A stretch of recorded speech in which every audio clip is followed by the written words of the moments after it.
So welcome all. It's a great pleasure to welcome NATO's Secretary General Jens Stoltenberg to Sweden, and especially welcome here at Harpsund.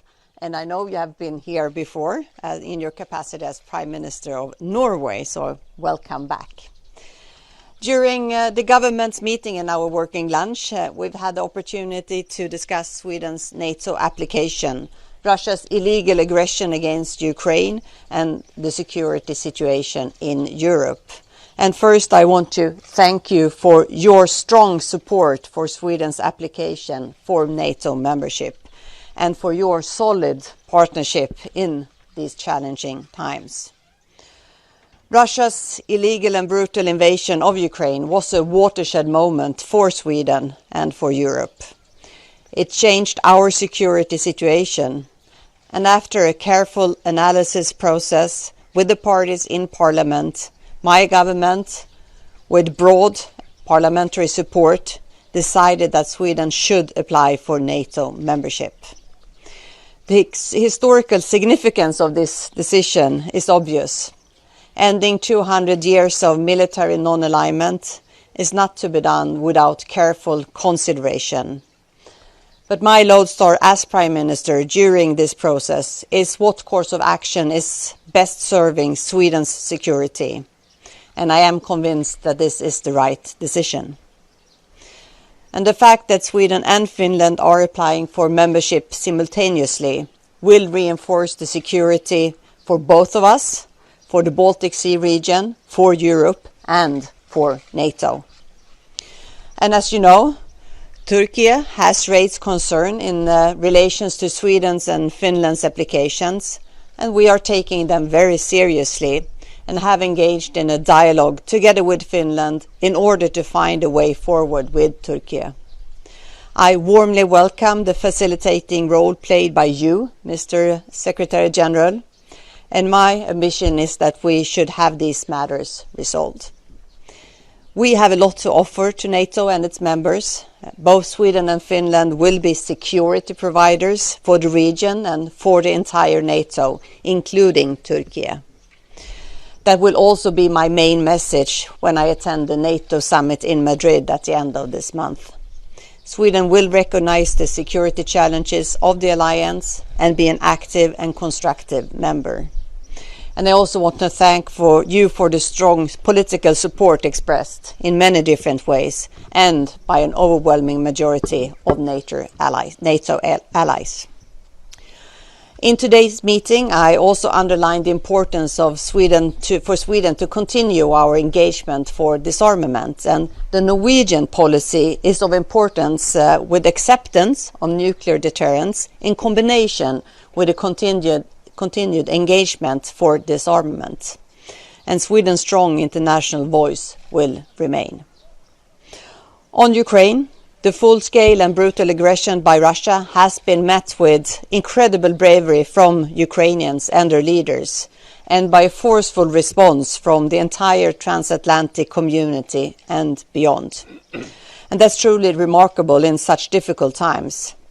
And our support will continue. Last week, my government decided on further military and financial support to Ukraine.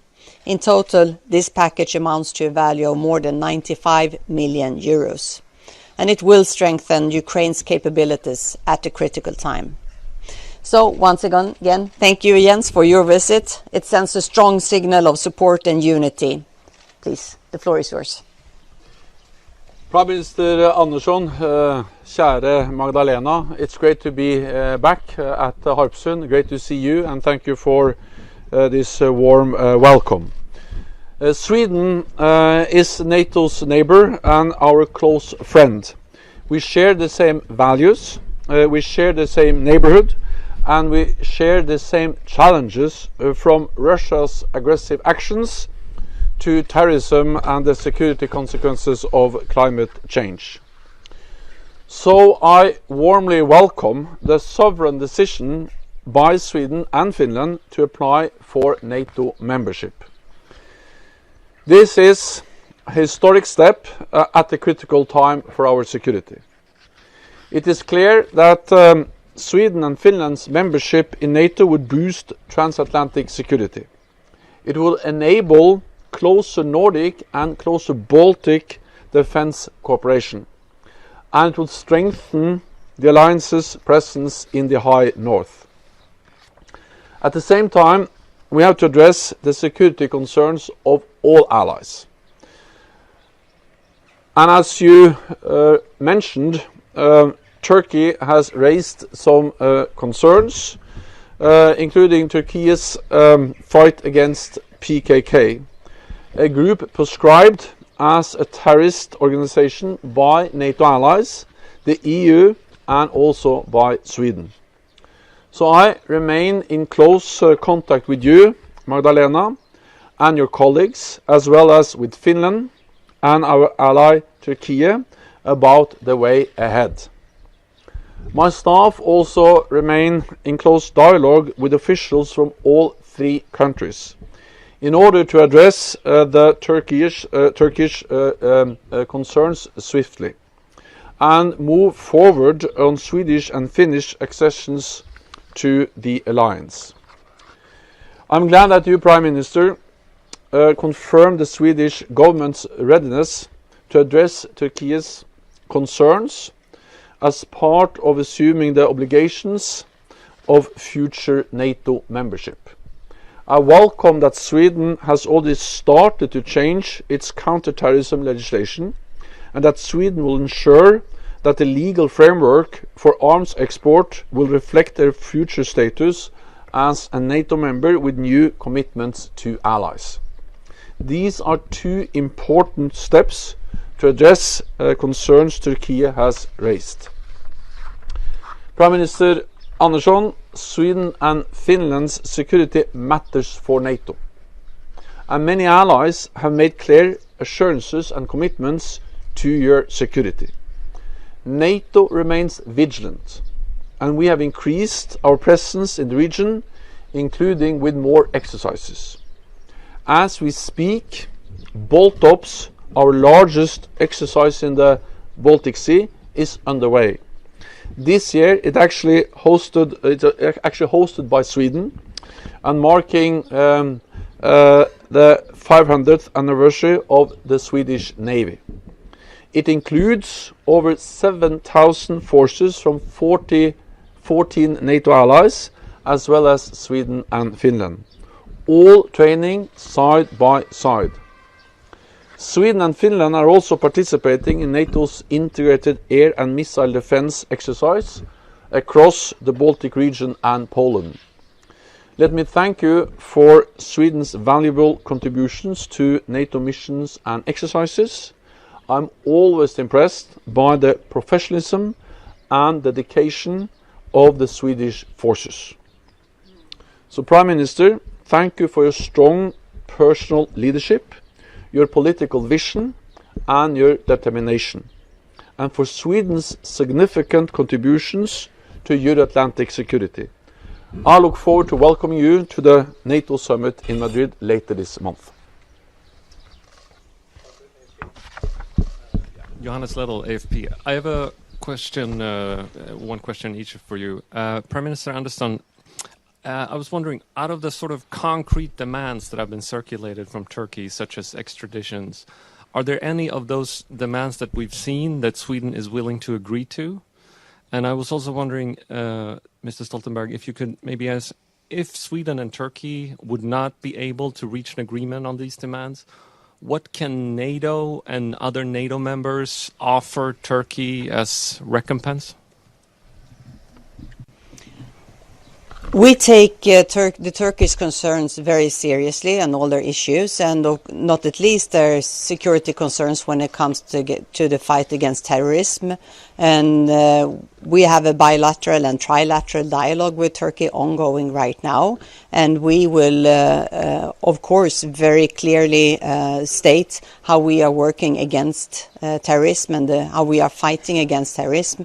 We have changed our laws during the last years, and have a much stronger legislation in the fight against terrorism than we had before. And also during my years as Minister of Finance, we have a much stricter regulation when it comes to financing of terrorism, and will also the 1st of July have even stronger legislation when it comes to the fight against terrorism.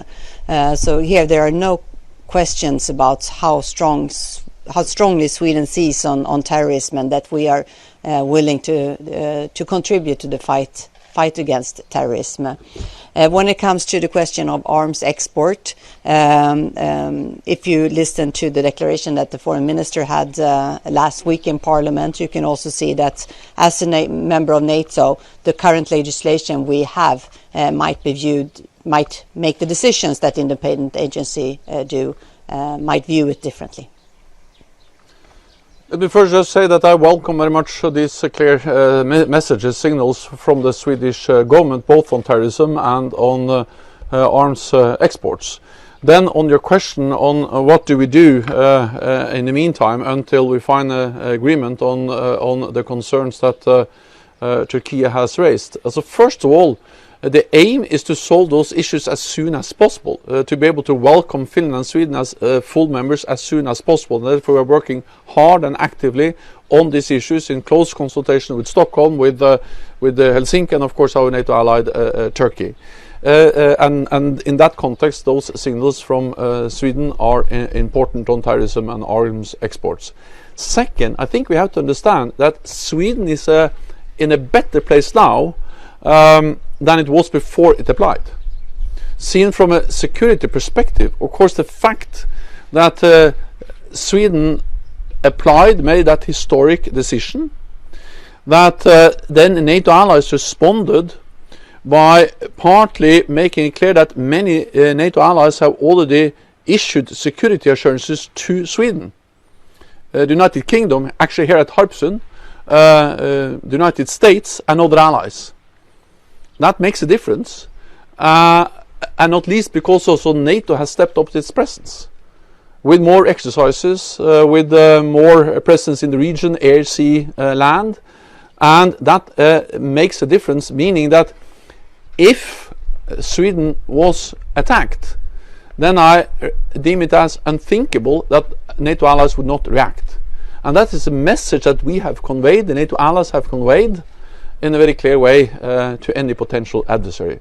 So seen from a security perspective, Sweden is in a better place now than before they applied. Then of course the aim is to of course take the next step, full membership, as soon as possible, but then we need to address the concerns expressed by Turkey. Andreas Öbrink, Swedish television. A question for Mr. Stoltenberg. When do you expect that Sweden and Finland might get a green light and proceed in the applications for membership status? By the Madrid summit in late June, by the Swedish elections in mid-September, or by the Turkish elections next spring? And if you please, Mrs. Anderson, the adjustments you mentioned in the foreign policy declaration last week about fight against terrorism, new terrorism legislation, is this to be seen as a direct answer to the Turkish concerns? Well, first on the issue of when, as soon as possible, and that's the reason why we're working so hard.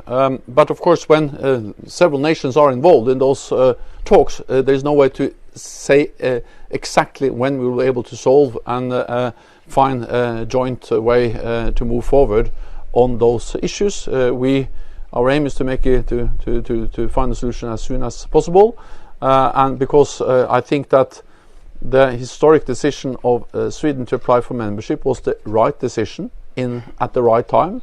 It's good for Sweden, it's good for Europe, it's good for NATO, and it's good for transatlantic unity, and therefore I do whatever I can to make sure that we are able to welcome Finland and Sweden as soon as possible. Well, I mean, the reason that we had the new declaration is because we have applied to as a member for membership in NATO. I mean, that's the reason why we had it in the first place, and of course this also has raised concern with among some member states, and then it was relevant to also address, for instance, that we are very firm in our fight against terrorism. Thank you. Alf Jonsen from VG in Oslo. I'd like to challenge your answer as soon as possible. Is there a timetable now for a further process? Are there scheduled meetings the next days? Countries combined or the other forms? Is it possible to start the formal accession for Sweden and Finland before the summit in Madrid? And if I may, can this internal deadlock spill up an impression that NATO is not as united as you want it to appear? Thank you. The Madrid summit was never a deadline, but at the same time we are working to find a solution as soon as possible. But when many countries or several countries are involved, there is no way to say exactly when these countries are going to be able to agree. But let me also then add that that's also the reason why it is so important that in the meantime we have agreed both to step up. We see NATO allies have provided substantial security assurances to Sweden, and NATO has stepped up its presence in this region. So it's not like nothing has happened, and these assurances and this presence matters. And of course then I hope that that can be replaced with a more formalized full-fledged membership as soon as possible.